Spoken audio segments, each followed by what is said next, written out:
two young women about to be mothers. One ended up very lucky. The other one, not so much. Do not trust anyone. These are the stories of Amanda Howard and Jimella Tunstall.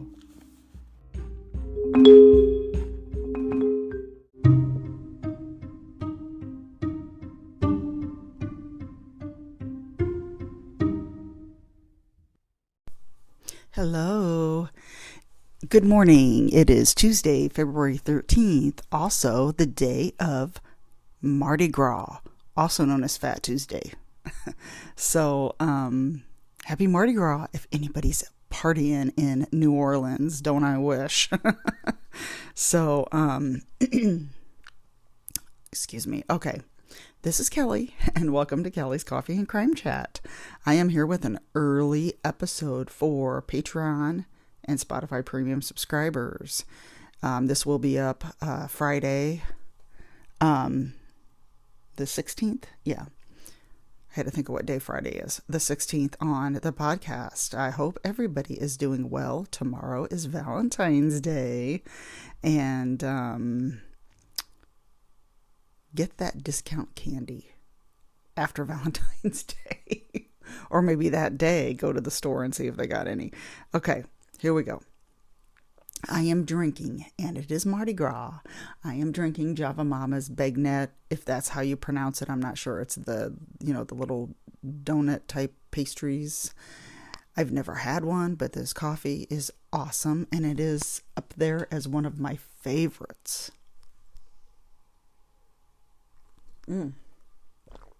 It's a nice dessert-based coffee, which I love in the morning because it helps me look forward to my day when I have a good coffee, Java Mom is clean and green, better for your gut, and I will have the link in the show notes. I gotta take another drink because it's so good. Okay, here we go. I have two stories today that are very disturbing. My sources are, for this first one, they're two separate stories. So the first one, I got my sources from kmbc.com, columbiamissourian.com, and there is a page on Facebook called Love True Crime, and they showed clips of this first story from the ID show Web of Lies, which is one of my favorite shows. I'm not sure I remember seeing this on there. I may have, but I've seen so many of their episodes. I think I've seen every one. And that is a very good show because it talks about the internet and how you can easily get catfished. So it's very, very interesting and very sad, a lot of the stories. So this one takes place in Missouri, July of 2007. So, Amanda Howard was 18 and pregnant with a baby boy, and she was from Clinton, Missouri. Now, she was young and didn't have very much, and I'm pretty sure it was a very unexpected for her. And she put an ad on MySpace back then before Facebook. She was looking for some baby clothes and everything. She didn't have much, and she was wanting help. So she put an ad on MySpace asking if anybody had any baby stuff, clothes, toys, anything at all.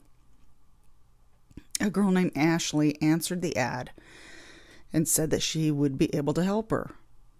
On her profile, she was 21, blonde, and she was from Odessa, Missouri.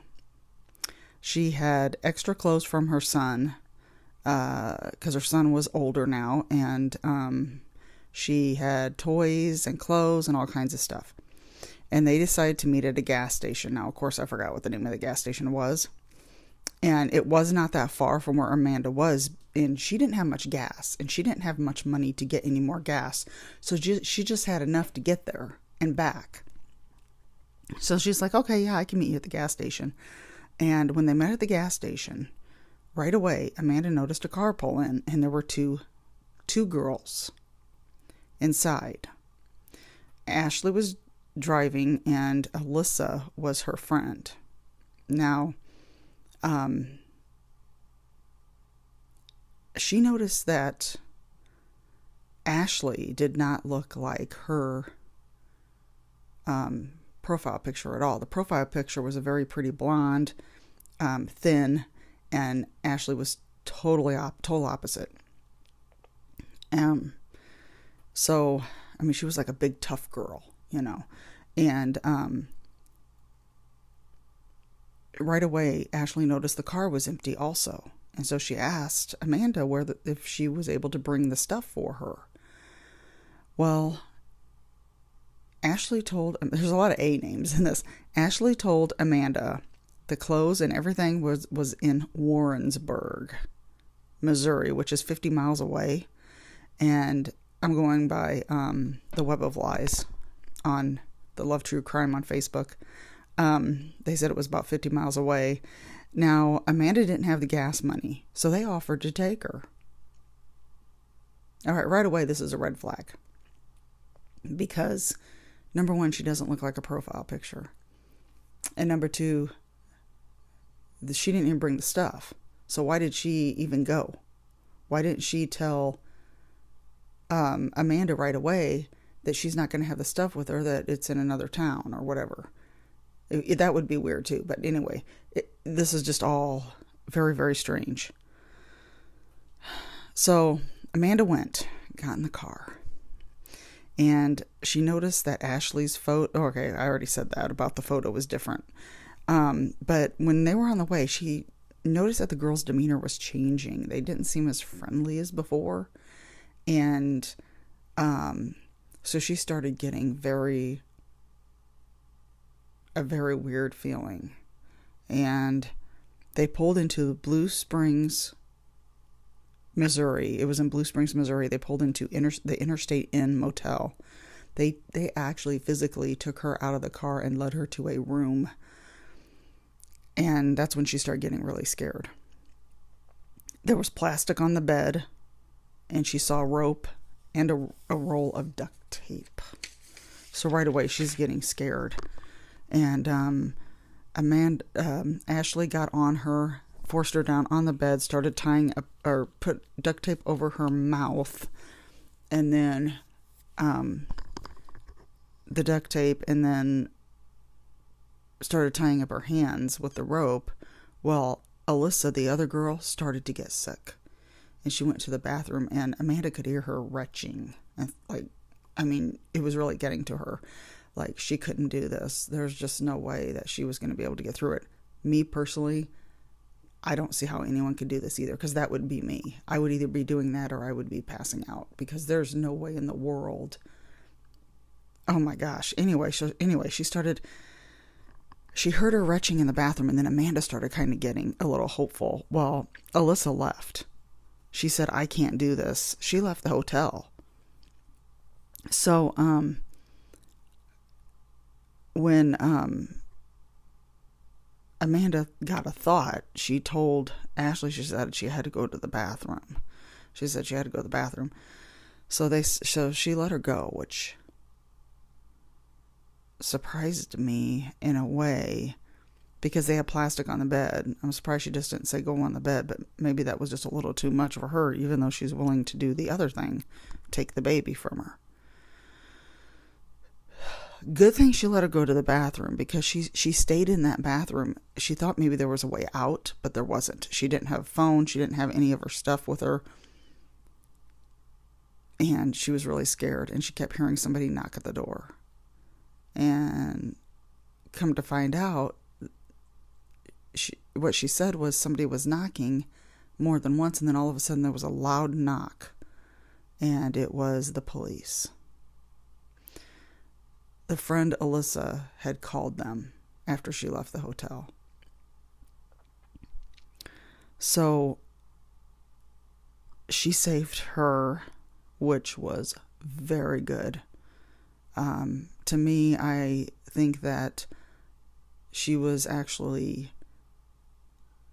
human in this, and I don't know what was going on with this Ashley girl, but Amanda was not seriously injured. So when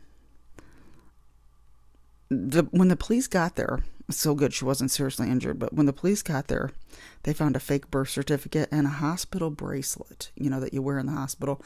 Of course, I don't know where she got that. I guess you can get anything on the internet, which is very strange why you would be able to get this. But Ashley's real name was Lauren Gash. And 2 weeks before this, that's when she went on the hunt for a pregnant woman about to give birth. She needed a baby. And Alicia, I got Alicia. She said her name was Alyssa, but Alicia Betts is from Kansas, and she was the friend of hers that went with her. And then Lauren gave herself a baby shower weeks before. She told family members that she had just recently given birth, C-section, at Independence Hospital. So I'm thinking she told them right before they kidnapped Amanda. And then she told police that 2 men told her to do this. There were 2 men that ordered her to do this. Give me a break. No, that wasn't true. So Ashley was saved. Amanda was saved, thank goodness. And now had her baby boy. Lauren Gash only got 8 years in prison. 8 years. To me, this is like attempted murder. I don't see why she only got 8 years. Alicia Betts, her friend, got 10 years probation. So she didn't get prison time. She got 10 years probation. Actually, for her, I thought and that was for the kidnapping. But it sounds almost to me, she didn't go to prison, but she got 10 years probation. And then Lauren Gash, the one that was going to actually do this, got 8 years in prison. That doesn't make sense to me. I don't know where that came out. I think Alicia Betts should have only gotten 2 years probation, if that, because she's the one that called the police. But see, she went through with the kidnapping, and that's where it was bad for Amanda because she was terrified. But Amanda was very happy that she called the police and saved her.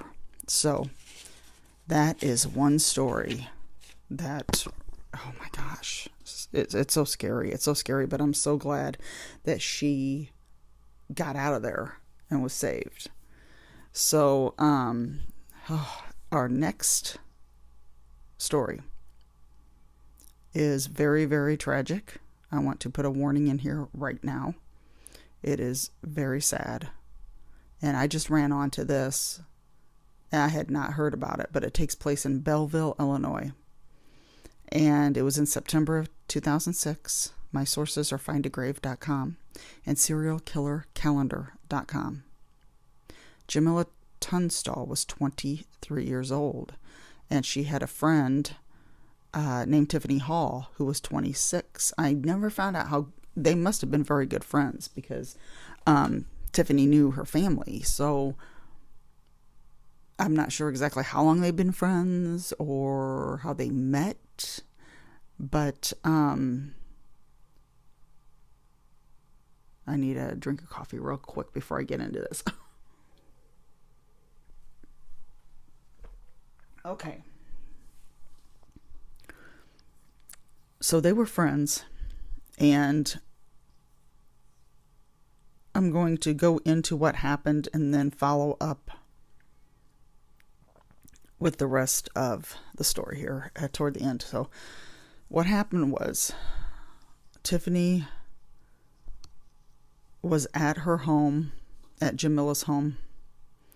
Somehow she got a hold of a leg of a table. I don't know how, but she ended up striking. Tiffany Hall started striking Jimella over and over repeatedly with the table leg. I'm thinking that it killed her. I could be wrong because I'll get that at the end of it. But she put her body in the bathtub and took the baby, if you know what I mean. The weapon was a pair of scissors. And the baby was stillborn. She ended up taking her friend Jimella and dumped her in an East St. Louis lot. And I'm not sure exactly where the lot was, but Jimella bled to death after this. And that was how the coroner said how she died, was from bleeding to death. So I don't think the strikes of the table leg killed her. So the baby was stillborn. And she told police hours later that she gave birth to a stillborn baby. She called them. And they arrived and found Tiffany with the baby. But she would not go to a hospital to be checked out. And I'm thinking this was, I don't know where this was at. I'm thinking it was at her own place. I never found out where she was when the police arrived. I'm thinking it was in her own place. But 3 days went by.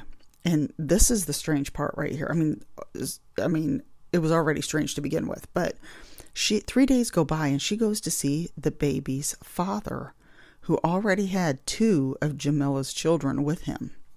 They were separated, but he had the kids with them. So they had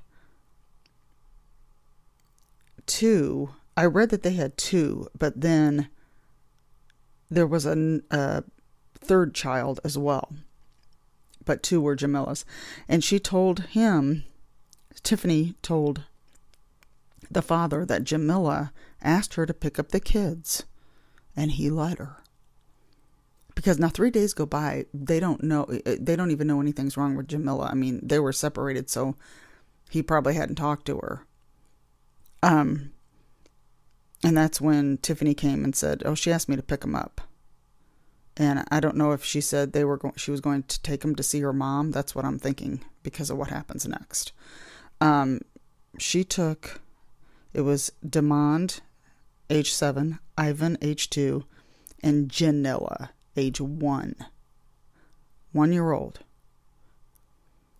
And she took him to the apartment building where Jimella lived, their mother, and to the same bathtub that she killed their mother in. She took them to that bathtub and drowned them. All three of those kids. Oh my gosh. That just saddened me when I read it. September 21st, 2006, a week later, she told her boyfriend, Tiffany Hall told her boyfriend about Jimella's death. Well, he turned her in. So that's how they found out. The kids lived with their mother at in the East St. Louis apartment. Okay, that's where I said earlier. And then they were found there in that apartment inside a washer and dryer. Jimella's mother. Now, this is what surprises me in this whole thing right here. Well, the whole thing surprises me. Jimella's mother, the victim's mother, and some of her relatives forgive Tiffany for what she did to their grandchildren and to their daughter. Oh, no. I'm sorry, but I would never forgive somebody. I could see I know people say you don't forgive what they did, but you forgive for yourself. Okay, I get that, but this is just way too tragic and way too brutal. Those are little babies. And then that poor mother. And she was supposed to be her friend. Nope. So Tiffany Hall pled guilty and she was sentenced to life in prison, no parole. And they didn't know her motive. Her defender said they didn't know a motive. They had no idea why she did this. She was fit to stand trial and she had an IQ up in the 70s. Okay, personally to me, I'm not sure what that means because I don't know about IQs and all that. And I was going to look that up and I forgot before I started this, of course. But her IQ was in the 70s. But she was fit to stand trial. If she had any mental illness, they didn't know about it. And they, like I said, no motive. They don't know. Well, she must be trying to get the baby. I get it just doesn't make any sense. This whole thing doesn't make any sense. just very strange. I don't understand what goes through people's minds when it comes to this. Why? I mean, Tiffany Hall was 26. She could have had her own baby, I would think, unless something's wrong with her. And same with Lauren Gash. I mean, they were teenagers. Lauren Gash was a teenager. I think she was 19 when it happened. It's like, you can't have your own child at some time in your life. Why do you got to do it now? And a lot of people say they do this for attention. But, excuse me, you're killing somebody. And then that baby might not even live. So it's not, the odds are not good when this happens for a baby to live. But I just had to talk about these two.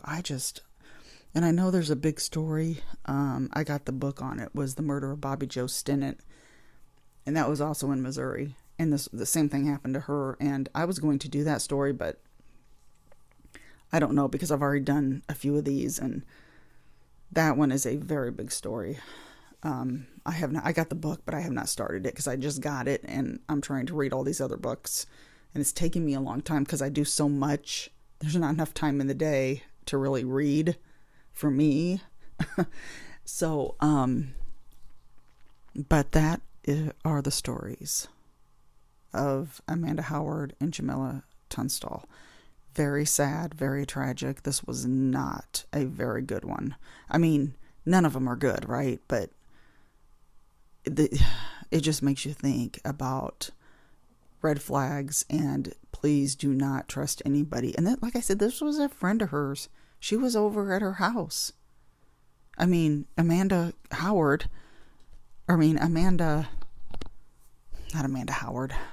Tiffany, sorry. Tiffany came to see her friend Jimella at her place. Tiffany Hall. I had to look up. So,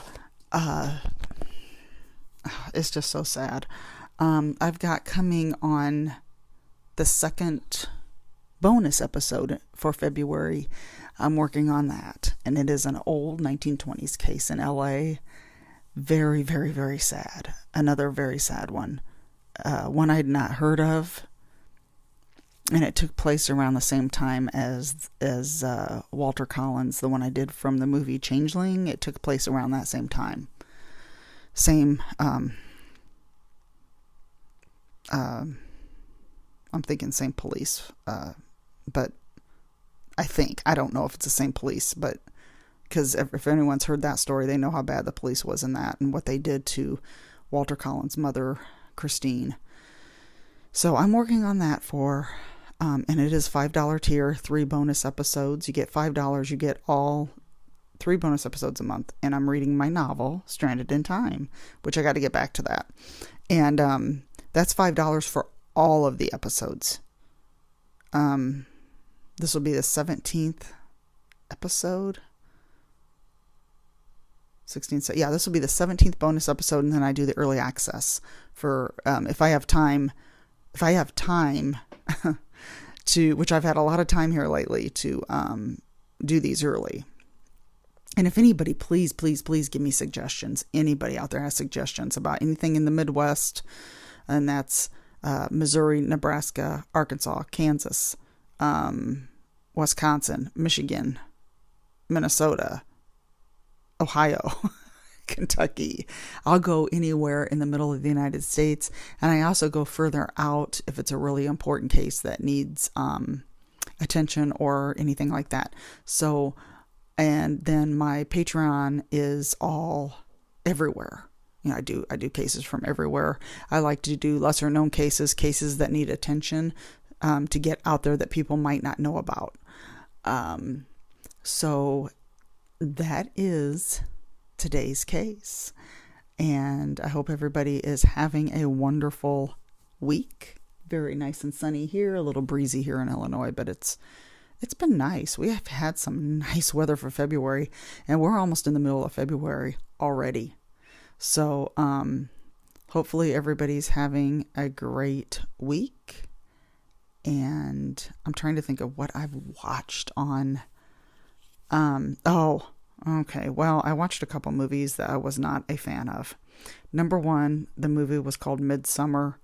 If anybody has seen this, it was out like 4 years ago, I think, and I'm sorry, but oh my gosh, it was so haunting to me, and it's just so strange. It's like, what am I watching? Not a fan. Very strange, and I don't know what to think. I didn't like it. I will not watch it again. It is not one of my favorites at all. Pass this one up. And the other one is The Menu. That had some funny parts in it, but come on. I did not like that ending. The ending was not good. The if anybody has not seen it, it's where this guy Ray Fiennes is the chef, and he invites all these people to his restaurant, and it's out on an island. So right there, you can't get away because there's water all around you. And the people are trying to get away when things start getting strange, when he starts getting scary and tries to tell people, you cannot leave. And it is another strange one. They're both strange, but this one at least had pretty good actors that I knew, and had some funny parts in it. But other than that, I will not watch that one again. So it hasn't been very good movies for me lately. I'm trying to think if I've watched any new series. I'm still watching Fargo, the latest Fargo. I haven't went back to that yet. And True Detective, I'm still watching that. I got to watch Sunday's episode. That's pretty good. I mean, of course, it's way out there. I don't know exactly what's going on as far as who's responsible for all of this yet, but it's very different. So I need to get back to that. But I'm listening to some good podcasts. Popcorn and Ketchup is one that's very good. I'm still listening to that one. They just did Ghostbusters. And there's a couple other podcasts I'm listening to that are very good. I need to get back to them, of course. I like to support the podcast community. Suspended Sentence, I need to get back to their episodes. I need to get back to True Crime B&B. Nosy Bees is pretty good. That's one I really like. Well, it's Nosy Bitches, but it's also known as Nosy Bees, Bees. And then Love, Marry, Kill, another one I love. I got to get back. I am like really behind right now listening, and I'm also behind with Going West, which is one of my favorites, and Brutal, Bizarre, and Boozy. I'm sorry, I'm behind. But check those out. Hell No podcast is another good one. I got to get back on that one. And the Gore Report just did Elisa Lamb from the Cecil Hotel story. I'm sure a lot of people have heard that one. I haven't finished that one yet. I started listening to it, and then I got going on other things, and I'm just really behind on a lot of stuff. So I hope everybody has a wonderful week, and get your podcast listening in, and your coffee drinking, tea drinking, beer, wine, whatever it is, and relax and have a wonderful week. Everybody have a wonderful Valentine's Day tomorrow. Even if you're not doing anything, treat yourself with something for yourself. And that's all for today. Have a good one, everybody, and I will see you next time.